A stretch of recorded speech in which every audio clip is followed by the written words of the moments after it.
Marty, can you provide an overview of the recent exploration activities at the Narryer Project? Sure.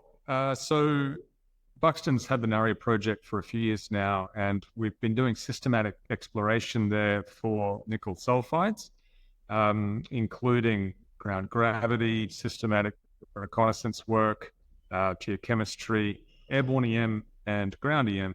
And it's that EM work which has defined the Ranger and Oculus prospects. And we've just completed our maiden drilling program for the project at the Ranger prospect. One of the holes intersected a significant 54 metres of graphite mineralisation. What implications does this discovery have for the future exploration and development plans at the Narryer Project? As I said, we were looking for nickel. We found graphite.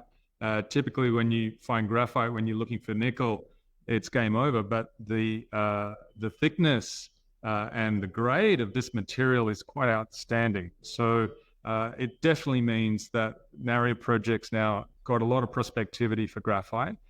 And the result at Ranger really draws attention to the conductors that we've got nearby at the Oculus Prospect. So Ranger's as I said, defined by ground EM, and it's about 800 meters by 150 meter target. Whereas over at Oculus, we've got over 7 kilometers of strike of a very similar looking conductor in basically an identical geological setting. How do you assess the commercial viability of this graphite, and what are the next steps in terms of assay and further evaluation? The goal initially will be to see what the grades are of total graphitic carbon in these reverse circulation samples.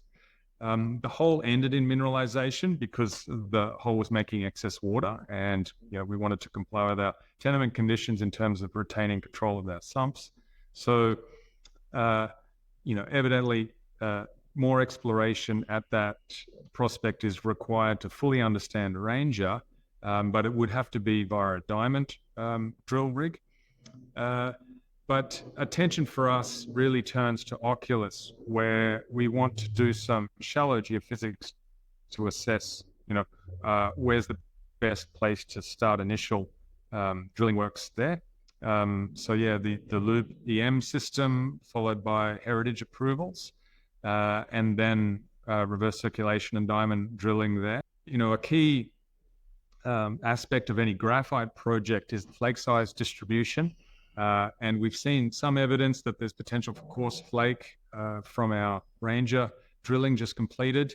And so the work that we would do over at Oculus and any further work at Ranger would also be targeted towards assessing that flake size distribution.